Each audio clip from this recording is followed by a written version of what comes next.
right, we are coming back from Pennsylvania Grand Canyon, which if you've never seen it, never been there, and you live in Pennsylvania, it's pretty awesome. You should check it out. Long drive for us. So we try and kill two birds with one stone. We try and break the monotony of this ride up. Of course, I'm not the poor bastard driving. And make a video too, real quick. I'm not the poor bastard. So I guess what I want to talk about turn right onto Stony Fork Road, is then turn left onto Broughton Hollow Road. these are some circuitous route they've got us going here. Oh, I see where this comes out That's a now. lot of phone booths. Oh, hold up, stop here a second. Let me put this window down. Just a quick public service announcement. I try to educate all the little busters out there as best as I can. I really do have love in my heart for you. Not really, but I know that's how I should feel. Let me show you something. See what this is? Let me zoom in on it. I know you don't know. I know it's very foreign to you. See what this is? This is what they used to call back in the olden days a telephone booth. Telephone booth. Yeah, see? Let me turn this back around here. I'll explain it to you. Okay, thank you very much. Let me explain it to you. That's what you little busters would use when you're in your little import cars with the fart mufflers on them, and you run over a bunch of shit or something, or they break down and leave you stranded because you really don't know how to work on cars. All you actually know how to do is like fuck them up and make them perform less than they did before you started trying to wrench on them. But that's what you would go, and you would hopefully find one of those bad boys so you could call your mommy to come and rescue you. Yeah, I cracked myself up. Alright, I know this is going to be a fucked up video with the sun glaring in and all this shit. Anyway, you know, when I first started lifting, how I built like and you know, I've been like much larger than I am now. Although I'm carved up some now past few days. My son of a bitch and treadmill now is broken, which has really thrown a wrench into my plans, because I had intended to do like an hour of cardio a day all this week. But I got to get out there with my DVOM and see if I can fix it, which I know I can. I'll troubleshoot to fix it. Maybe it's brushes or something I can turn them upside down. I don't know. While I order a set of new ones or something. We'll see. But I'll get it working again, trust me. Well, actually, there's nothing broken that I can't fix. If it's mechanical and if it's got electronic shit on it, doesn't matter. I can fix it. I don't care what it is. Plumbing, heating, air conditioning, anything. Automotive, obviously. But I digress. When I first started lifting, once I got a little bit of muscle under my belt, so that I knew what the hell I was doing, you know, to a degree, I had a little bit of knowledge. Most of my real size that I gained came by heavy weight. I'm not gonna bullshit you. You know, I used to lift very heavy. Brian Stoltz, who you've met in a couple other videos, like at Retro, and Brian and I plan to do some other video stuff coming up soon. He's got a whole lot going on with business and stuff, but we're gonna get a chance to do a video together about how his training is, how he's changed his training as he's gotten older or whatever, because Brian used to be like famously crazy strong. I don't know what his bench was at his best. My bench was pretty damn good. I had a pretty solid raw bench, a very solid squat, very good deadlift raw. You know, all raw, no assisted anything, no nothing. But Brian used to seated military press barbell for like 455. Just craziness. Just incredibly strong. Squat, I know he squatted over 7. I think his squat was 730s or so. Incredibly strong guy. Now, I don't know if I know he's not the same size now. I don't know if he's still pushing heavy weight like that. I don't think he is. Maybe he does every so often. We'll find out when we talk to him. But the point that I'm trying to make here is, you know, and of course, you know, Kevin Levrone, he was always a very strong guy. I've heard stories from, you know, my buddy Brian Weston, who was, you know, prior world record holding powerlifter several times. Brian was like 740 raw deadlifter in competition, 1,000-pound squat competition. It's on the official squat. It's on the internet. Well, actually, there's a video of him on the internet squatting 1,000 pounds at a meet he wasn't even competing in, where Karen Kidder offered him $1,000 if he could squat 1,000 pounds, just on the fly. And Brian wasn't even there to work out. And Brian borrowed some gear and put it on, you know, some briefs and shit, and jumped under and squatted 1,000 pounds, made $1,000. So the point I'm trying to make is like Kevin Levrone, he was always a heavyweight trainer, very strong guy. Everybody knows it. And Brian used to tell me, Weston used to tell me that, I don't want to get this too confused. That was a goat, by the way. Brian Weston used to tell me that when they'd be squatting heavy over at Kevin's former gym down in that Glen Burnie area or wherever it wasn't really Glen Burnie, Severna Park maybe, I'm not sure the area. But he told me, you know, Kevin, man, he would dig on that whenever they were in there moving like really heavy poundages. Kevin would always come out and jump in with them, man. He'd squat, whatever. He'd help spot people, change plates. I mean, he just liked being around guys moving heavy weight, because he himself was always a guy that moved a lot of weight. And, you know, now we see that he had these injuries, and he tore his freaking pec prepping for the Olympia. And no doubt it's from going too heavy. And I hope that he's not discouraged. I think that my advice to him, if I'm anybody that can give Kevin Levrone advice, which I kind of am, but I'm kind of not, you know what I mean? I don't want to think that somebody can teach him anything, but what I would say to him is that he may have to go the same route that all of us have had to go, and that's just admit that we're not as young as we were before, and we're not the same guys. And if you want to stay in the game, you got to find other ways to stimulate the muscle without moving that kind of poundage, because you're just asking for injury. I was really a slow learner. I had no desire to lift weights without moving that kind of poundages. I had no desire to have that kind of muscle if I couldn't, you know, flex it by pushing the weight around, you know, now and again. And when I started tearing shit probably 10 years ago, when I started tearing shit, I didn't tear just one thing.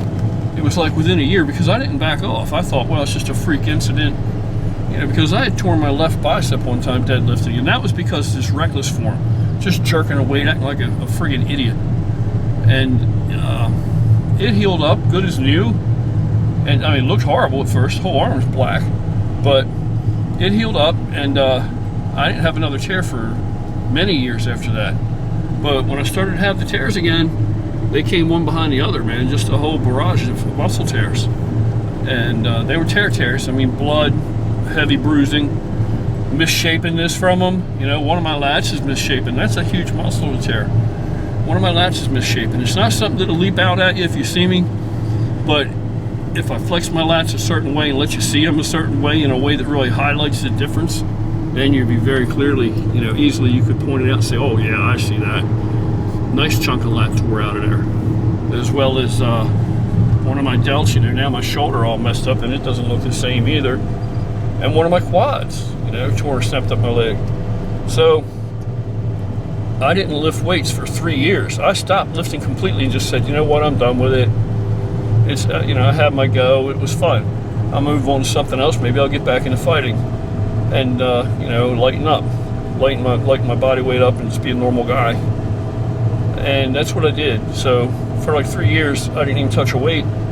But the problem came in that I have 3 herniated discs in my spine. And I can't even tell it right now. And at my biggest and, you know, deadlifting regularly over 600 pounds, you know, picking it up from the floor, shrugging it, you know, I didn't bother my back a bit, squatting, didn't bother my back at all. But that's because the spine is submerged, just surrounded by so much complex muscle. There's so much muscle back there that if you can get over the hump and develop all the muscle, then it'll stabilize that spine and protect that spine, hold it in place. So you can get away with a whole lot. If you have a bad back or whatever, the best fucking thing you can do is strengthen the musculature up that surrounds that spine, that encapsulates that spine. Now your problem is going from point A to point B. You know, that's easy to say once you're there. You can credit it to all the muscle, and you can, you know, I can do this, I can do that, you know, and far surpass the performance of, you know, pretty much everybody else that has a healthy spine. But it's getting over that initial hurdle of having to find ways to stimulate the growth until you get to where it begins to support the spine the way you need it supported. That's where, you know, you're placing yourself in some jeopardy. You have to be very careful how you extend yourself and what you actually subject your spine to until you get to that sweet spot where there's enough muscle that now it's taking up its share of the load and relieving the skeletal structure, making it easier on your spine. And I know this from experience. So after 3 years of not lifting, I was feeling every day of my age. And when I woke up in the morning and sat up in the bed, I had a hard time sitting up straight. I had a hard time standing up out of bed as far as like standing up straight. I had to bend over and walk around like this. I would have to get a hold of like an edge of something, you know, like a nightstand or night table, and slowly ease myself up and take my weight off my back as I stood up and worked the kinks out of it and everything. And it took a little bit, and it would hurt sometimes, you know, just walking around the neighborhood. So I realized, you know, I'm either going to live like this now the rest of my life and just see it get worse progressively over time, or I got to go back to lifting weights and strengthen it all back up, because I had no problem when it was bigger. And I don't even know if I can go back to that, but let me try it. So I did try it, and it was hard to go at first because I had let things go so far, you know, atrophying wise. And once I got that muscle back on, like now, doesn't bother me a bit. Everything's groovy. So for me at this point, you know, this is what I got this day. I got to keep all this muscle. You know, I mean, I don't have to be this big, but I need the muscle to hold me together. With all the muscle, I have no problems, no impingements. You know, make a little concession. I can do whatever I want to do. Back doesn't bother me. I can do all kinds of shit. But without the muscle, there's only one route for me, and that would be probably several surgeries. So this is the way to go for me. But the whole thing is, I wouldn't have even returned to lifting if it hadn't been for these injuries and the realization that this was a remedy for me, for, you know, to address those so that I could stay functional. Otherwise, I had no interest in lifting because I wasn't able to lift that heavy weight anymore. And I always thought there's no point being this big, and there's no point in just working out if I can't move the heavy iron. So I lost my whole passion. There was no love in my heart for lifting anymore if I couldn't lift heavy.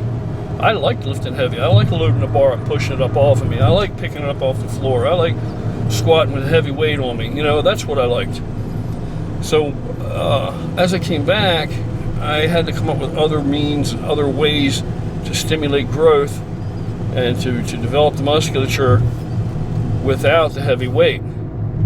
And now today, you know, I've got a good bit of muscle back. You know, I've had another injury, but that was getting carried away, getting reckless with some dumbbells on an incline bench, on a really oddball type of incline. The degree of incline was like kind of stupid to begin with, and I wasn't even warmed up. So that's a whole nother issue. My own fault completely. But now I got a good bit of muscle. I have a Turn right. good bit of strength. I can still get underweight and push weight, but I can't do it because of the risk factor. Now, if I had to get under it, my life depended on it. Pennsylvania 414 East for 10 miles. One thing I discovered that was very interesting is you do keep your strength up. You know, lifting the way I am lifting, it's developing the muscle, but the strength is still there. I mean, it's just that, you know, the rep range is higher, but the weights have gone up that I move that through that rep range with.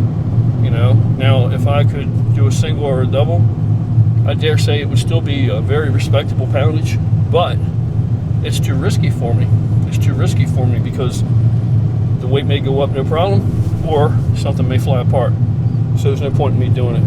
But the whole point of the matter is, as you get older, there's a decline in hormone production, all kind of hormones, you know, the big player being HGH, but I'm sure there's a whole bunch of others that are related to that, and more shit that I'm not even thinking about, and then probably factors we don't even know about. And there's no way to make up for it, you know, and it's different for everybody. Okay, like Danny Boulder, he's got like connective tissue from I don't know where. He can still move a shitload of weight. You know, he's over 500 raw bencher. You know, parallel squat well over 7, no problems. And he's 51, I think, maybe 52. So it varies from individual to individual. You know, but for me and for a lot of people that I know my age, you either find another way to do things, or you just withdraw from the game, because you can't keep pushing a weight like that. You'll destroy your body. You'll destroy your body. You've got to understand things change as you age. You can keep the strength up, you know, are you going to be as strong as you were at one time at your strongest? Probably not, but you're still going to be pretty freaking strong. You'd be surprised at how much strength you can maintain and even pick up, you know, training the way I train now. But you know, I've developed another love for it. I still enjoy what I'm doing, so I'll keep doing it, and I feel better than I would if I didn't do it. But the whole thing is, as you age, things change. The game changes as you age, and you got to be much more cognizant that you are much more highly susceptible to injury than you were at a younger age. Now, I don't have a lot of chronic injuries. I've had some very bad injuries, but nothing chronic. I don't have elbows that hurt, or knees that hurt, or ankles or wrists that hurt, you know, or ache, or anything like that. You know, I've had injuries where I've torn and blown things apart just, you know, from recklessly moving heavy weight. But, and that's what would happen if I tried to keep doing it. So, you know, we're going to talk to Brian Stoltz, of course. I'm going to see what his take is on it, and I think it's somewhat similar to mine. We're going to find out. And then I'm just suggesting that, you know, maybe Kevin should reevaluate and see if he can still find a love for lifting without pushing the heavy weights that he's accustomed to pushing, because I think it's just courting injury. I think if he keeps incline pressing 405 for reps, and I get the impression that he probably would be happier even putting more weight on or getting more reps, and I think it's just asking for a severe injury. So anyway, that's my 2 cents for whatever it's worth. I'm gonna stop talking now so she can hear the instructions of her For 10 miles. her navigation, and I got 7 more miles before she speaks. and randomly the phone will go off with that goat screaming, which is kind of cool. I told her, don't even turn it off, just leave it on. It keeps you awake if you start to daze off or whatever while you're driving, just the humdrum boredom of it and the monotony. And you hear this fucking goat scream and squeal, kind of brings your attention back into focus. Plus, it's kind of funny, and I like things that are funny. And we got 3 hours to go to get home. Isn't that awesome? All right, I'll talk to you guys later.